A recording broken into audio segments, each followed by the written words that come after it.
are all entitled to our own personal worldview opinions.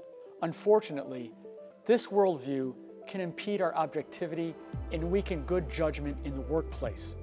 We are hardwired to assess activity with our personal lens and biases, and this can lead to serious negative consequences for you, your guests, and your hotel. In this lesson, I want to demonstrate how you can remove bias and objectively assess activity and reliably report potential threats.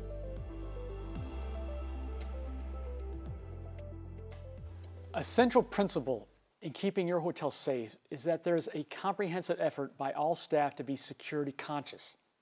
Everyone is looking for indicators that may have a connection to crime or worse, terrorism. These threat indicators are made obvious by people in your hotel who are doing something or behaving in a way that suggests that they're a possible threat. So there's a requirement for you to make a judgment. That judgment should be based on objective facts and circumstances that, in the context of hotel security, need further attention from security or police. But without you even realizing, this judgment can also be too subjective. What I mean is that your decision-making process is informed and shaped by your own experiences. This includes where you were born and raised, the schools you attended, religious spiritual traditions, a set of friends you have, even personal traumas you may have witnessed or experienced. For good and for bad, we all have experiences or baggage, let's say, that can taint our judgment skills. One way our judgment skills can be corrupted is the unconscious influence of bias when it comes to race, ethnicity, or religion. Here, imagine this scenario. Let's make the setting an upscale 4-star resort hotel located across from the beach. The majority of guests are tourists on vacation. They pay a lot of money for a first-class, all-around experience. In the afternoon, a man walks through the front door into the front desk. He doesn't have a reservation, but would like a room for the weekend.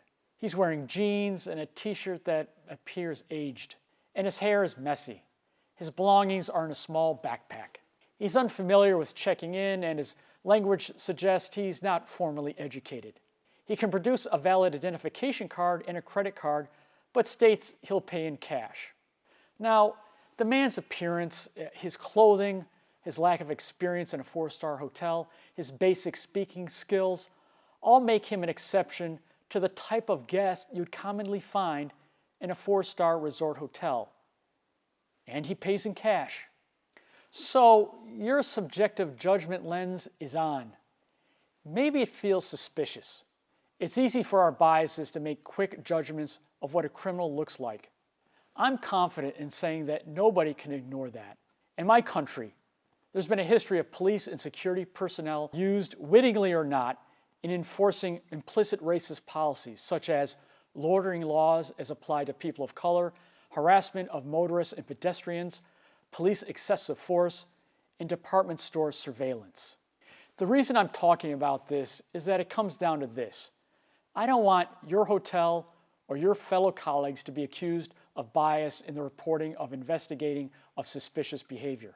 I and you shouldn't want a guest to be mistakenly labeled suspicious because of the complexion of their skin or country of origin. If we had mistakenly labeled the guest as suspicious, the scenario may have gone like this. The front desk notified the hotel security that the man is suspicious and he paid in cash, which they believe further indicates he's a possible threat. First, paying in cash isn't a potential threat. It could be when combined with other indicators, like inconsistent IDs or a reluctance to share personal information. In this scenario, the front desk clerk has combined the guest's payment option, judged his economic and education status, plus appearance as a factor in deeming him suspicious. This label can follow the man throughout his stay at the hotel. Security personnel, hotel merchants, vendors, and housekeeping may unjustifiably view any of his behavior, no matter if innocent, as suspect and will treat him differently. In a worst-case scenario, the man can be profiled as a threat and a confrontation could occur with security personnel. You have to consciously work at removing people's race, ethnicity, gender, religion, or status from your mind when assessing a person's likelihood of being a threat to your hotel. A standardized report based on biased information can lead to an incident at your hotel that results in lawsuits, financial and reputation brand damage. How would you feel if your hotel was the lead story on the evening news? It's easy to be distracted by an unusual guest and to subconsciously think, they don't belong here. Or worse, they're here to commit a crime. Unfortunately, those sentiments are present in many industries, but I can honestly say there's no relationship between race or economic status and someone's intent to commit a crime. I'd like you to stop for a moment and reflect on your own biases and then ask yourself, how can you be more objective in your assessments of potential threats? And if you take away anything from this lesson, make it these top 3. For good and for bad, we all have experiences or baggage that taint our judgment skills. Making judgments without challenging your unconscious biases can result in an accusation of bias in the reporting or investigating of suspicious behavior. And there's no relationship between race, ethnicity, gender, religion, or status and someone's intent to commit a crime.